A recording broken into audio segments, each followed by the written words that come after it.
What a beautiful machine. And it works so well if you know how to type. Sadly, I type better on a MacBook keyboard, which has fairly shallow keys. I mean, these keys have like almost an inch of travel. I mean, that's just crazy. When you're used to typing on keys that go, it's quite nerve-wracking. But this is a 1937, possibly 38 Smith & Corona. This is a Super Speed 11. For its time, it was a fairly advanced typewriter. Almost like buying a, well, what would that compare to today? Almost like buying a MacBook Pro today. They were fairly advanced, a little expensive, you know, but ultimately they would get the job done.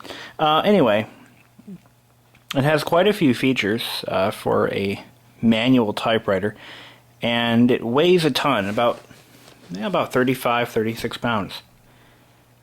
I bought this in a thrift shop for, you're not going to believe this, or maybe you will, $20 cash. That's all I paid.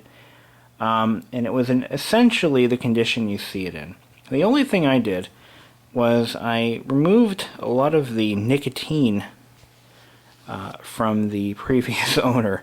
This thing had been smoked around for years, and it was very heavily coated with cigarette smoke deposits.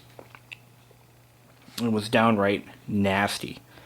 The keys were really not that bad, I guess. You'll actually get to see this all in the end of this video. I'm going to upload some of the repair stuff I had to do. Nothing serious, I just gave it a good cleaning. It could use more though. I did polish some of the metal, and I replaced the ribbon. Unfortunately, Staples has apparently just stopped selling typewriter ribbons, the old-fashioned style.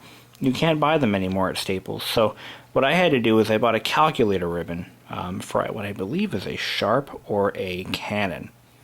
And I removed it from the typewriter, I'm sorry, from the calculator spools, which were tiny little things, and I spooled it around the old-fashioned Smith & Corona spools.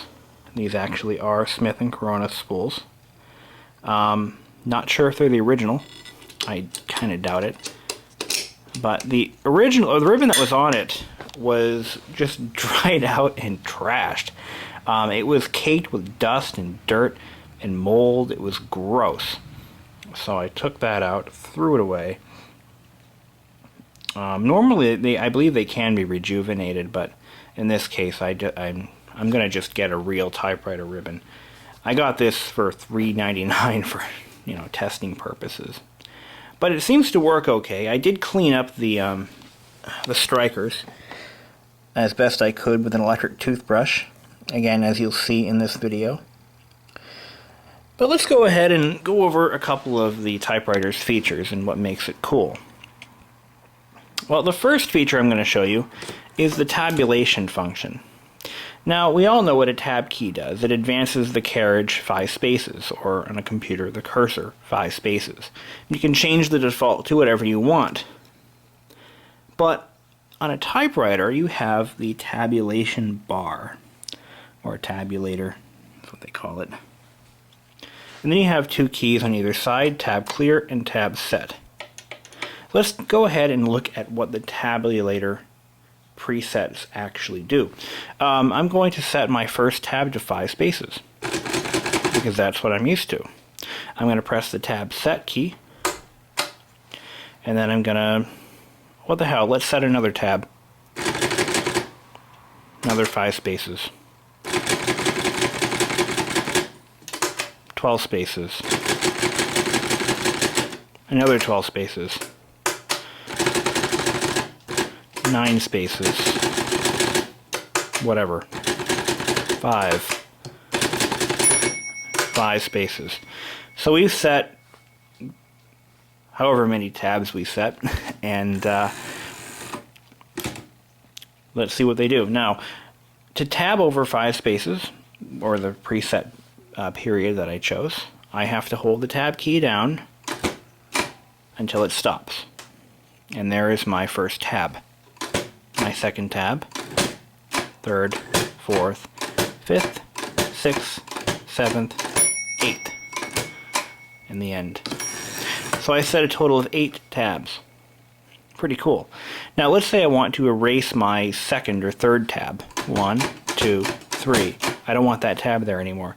So I'm going to hit the tab clear key. So now, when I go back to it, 1, 2, 3, 4, 5, 6, 7. Pretty cool, huh? Now let's look at how that works. Now in the back here, we have all these little levers. Each one represents one character space. And when I press the tab set key, let's say I set a tab right here, okay? When I do my tab set, it actually knocks one of those levers forward or backward. There it is. When I hit the tab clear key, it moves it back to position. Now, if I want to clear out all my tabs, I'm starting over fresh. There's a lever for that. There's an app for that too, but there's a lever for it as well. And it's right here. That resets all the tabs to their default location. So now, if I hit the tab key, the whole thing will crash. I don't recommend doing that too much because you could damage the mechanism. So that takes care of that function, which is, in my opinion, pretty cool. Let's look at our margin adjustment. Now in Word, you just drag the little margin adjustment to or position to wherever you want. On a typewriter like this one, you actually press this button down and you slide it to wherever you see fit. In this case, we have it set to 1-inch margins, left and right. For an 8.5 by 11 sheet of paper, we have 1 inch from the end, and 8.5 is right here, 1 inch from there. Now if I move it, oh, actually that wasn't gonna, that's not what I wanted to do, but anyway. Yeah, right there. That's where we want to go. And that also sets when the dinger goes off. If I actually move it, let's say I move the margin to 4 inches. So 1, 2, 3, 1, 2, 3 inches into the document, it's going to go ding. Watch this. There it goes. And then the plate stops right there. Okay. So we'll put that back to where we had it. Okay. So now it should be back to where, that's where we want it to be. Perfect. And there you go. Now, in Word, you're probably used to, having double-spaced documents. And as you can clearly see, we have single-spaced text here. If I want to double-space it for easy editing later on, or if I'm handing in say an essay or something, I can do that fairly simply. As you know, the carriage return key got its name from, you guessed it, the carriage return lever. Now every time you hit the carriage return, it slides the carriage or the platen all the way to the right. And with every depression of the lever, it advances 1 line. That can be easily changed by turning this wheel here. You'll notice it's marked with 1, 2, and 3. And I just noticed it has 2 number 2 locations. I don't know why they did that. But let's say I want double spaced. It actually moves the lever in a little more. It gives it less travel. So when it's depressed, the lever is now it's longer, so it moves the plate in 3 spaces now. That's triple spaced. Pretty simple design, very intricately built and handcrafted. I love it. This actually did not work when I got the typewriter. I had to fix that. I had to lubricate it. That's all it needed. A little bit of lubrication. Now it's good as new. It has another feature that I'm not entirely certain why. But if I depress this lever, or this knob here, the knurled metal knob, and turn it, it locks it in. When I do that, and I hit the return key, the return lever, it doesn't move. It actually starts to freewheel. Not sure what that's for, but that's what it does. This lever here turns off the detent in the plate and roll, and it allows it to be moved independently in any position. So let's say you're editing a document that has a character space, or it has a box that you need to fill in that isn't quite, it's kind of in between lines. You can use that to move this freely. Otherwise, it has specific detents, one line each. Okay. You'll notice that it has these double floating shift keys. I don't know what the floating shift means. I should look that up. But it does have a caps lock function. Only it's called shift lock. So if I depress this hard, like that, or it's actually, now it's working in, so it works a little easier now. It actually locks it into caps mode. Pretty cool. And to release, just like that. Backspace, unfortunately, doesn't do what you would hope. It doesn't erase mistakes. It just moves you back one. Let's say I'm typing along. I'm going to do another line here.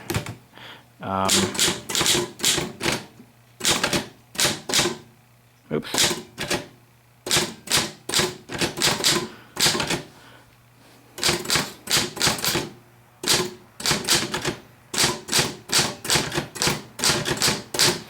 Okay, I made a ton of mistakes here, deliberately, or did I? Haha, you'll never know. If I am typing along, and I accidentally hit the space key, all I have to do is hit backspace, and it moves me back to where I was, and I can continue on. If I'm trying to correct a mistake, I can, of course, use Whiteout. That's what people used back then when they were typing along and they screwed up. Just use a bottle of Whiteout and a brush and erase your mistakes that way. Unfortunately, if you screwed up a whole document or you forgot to put a sentence in, you would have to retype the whole damn thing. I only know that all too well because I used an electric typewriter when I was in elementary school. Now this would have been in the mid-1990s. My parents couldn't afford a printer for our Tandy 1000, so I was left with a 1992 Smith Corona electric typewriter, daisy wheel typewriter with the autocorrect, autogrammar. Actually, no, it was more of an auto spelling dictionary. If you screwed up, it would beep at you, and you would have to hit the correct key to erase either the word or the character that you screwed up. So I went through a ton of correcting ribbons that I unfortunately had to pay for my lawn mowing money. It wasn't fun. But that's the way my parents raised me. And it worked. Now I take ownership of my mistakes. Sometimes those things work out. But anyway, to cut to the chase here, you really had to learn how to type back in those days. They actually had typing classes in schools, and you would learn how to type on one of these. And if you were advanced, they would actually teach you on a blank typewriter. No characters on the keys. You were not allowed to look at them. And there was a model, or a version of this very typewriter that had blank keys, and it was specifically for teaching. Effective? Perhaps. I think that should be mandated in schools today, but unfortunately, budgets are tight and schools can't afford to go out and buy a bunch of blank keyboards. I just noticed my ribbon wasn't properly threaded. I'm going to fix that right now. So I'm going to take this out, and I'm going to run it through here. This ribbon is new, so it's very, very greasy. It's like nastiness. There we go. That's better. So now I'm gonna, oh, my pants are black anyway, so who gives a, alright. So as you may have noticed in my opening closed captioning, if you will, I was able to print in red. Well, back in those days, typewriters had a two-color printing capability.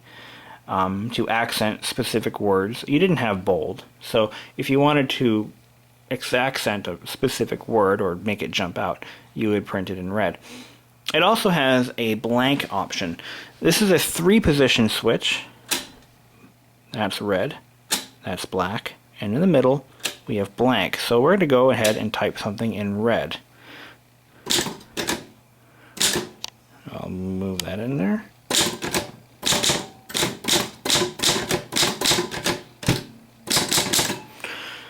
So there's our red typing.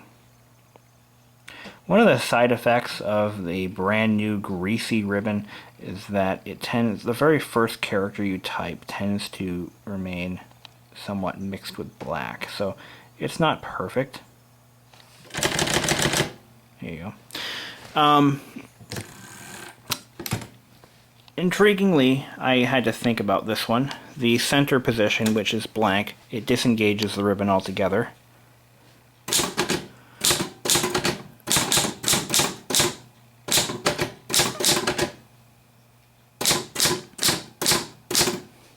You can clearly see there's still text there. That's because there's still ink residue on the hammers, or whatever you want to call them. And if you want, we'll do this. We can actually clean them off by continuously hitting them until they're clean. Pretty cool. So anyway, that's what that does. I don't know what it's for. Perhaps some of you can give me some insight. I believe it's designed to do that if you're printing on carbon paper. If you have 2 documents and you carbon paper in the middle and you want to transfer just what's on one sheet onto the other. I believe that's what it's for, but I don't know for certain. Now, if you want to remove the paper from the platen, all you do is hit this lever here, and that releases the paper from the nip roller, and it just slides right out. So I hope that helps some of you who have never been exposed to one of these machines understand how they work and what they do.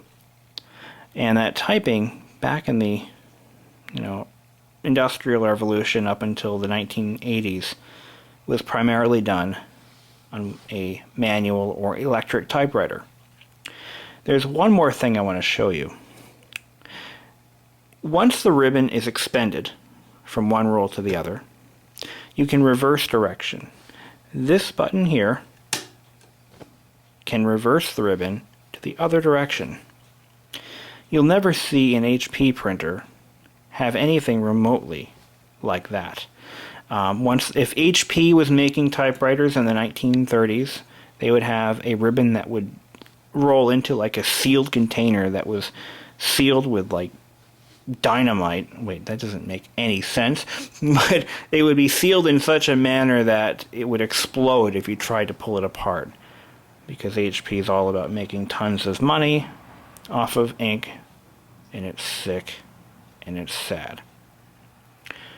Well, that pretty much concludes this video. Oh, I have one question.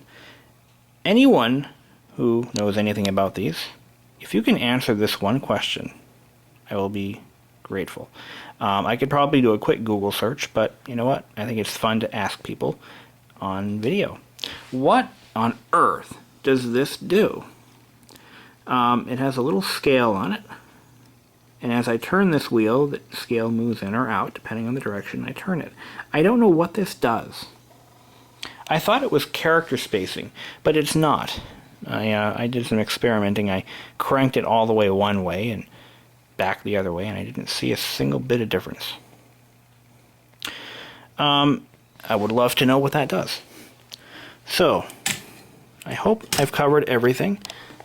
Take a look at the back here. It still has all of its silk screening, but it's in rough shape. Because of the cleaning, I didn't scrub or anything. It was just, once I took the tobacco stains off, it just took the outer coating of the silk screening off with it. So, very sad. Such is life. One more thing. The keys are made of celluloid, if you were ever wondering what these are. They're not glass, they're celluloid in this typewriter. And other models from different manufacturers may be glass, but these are not. They do come out very easily because they shrink. You'll notice the V here is starting to shrink down, and it's not sitting underneath the rim anymore. The F key is another extreme example of that. So a lot of times you'll see these typewriters and the keys or the numbers or letters will be missing. That is very sad because they're hard to replace, and a lot of times these keys are ripped off and sold to jewelers. To a jeweler, these keys are worth a lot because they make great jewelry, sadly. But this one will, it's like killing an elephant for its ivory. I mean, it should be illegal. You know, you're poaching keys from typewriters. The spacebar and the tab key are made from Bakelite. Bakelite was a plasticky-like resin that was very common in those days. In fact, this radio is made entirely from Bakelite. And that's the same basic material.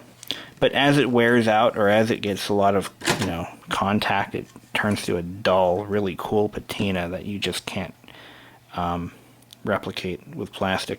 Margin release. I just call it the dingy key because that's what it does. I don't know what it does, other than make it sound like I won something. Don't know what it does. I would like to know. And what's with the floating shift? Why is it floating? I don't get it. I'm not old. Anyway, enjoy and farewell.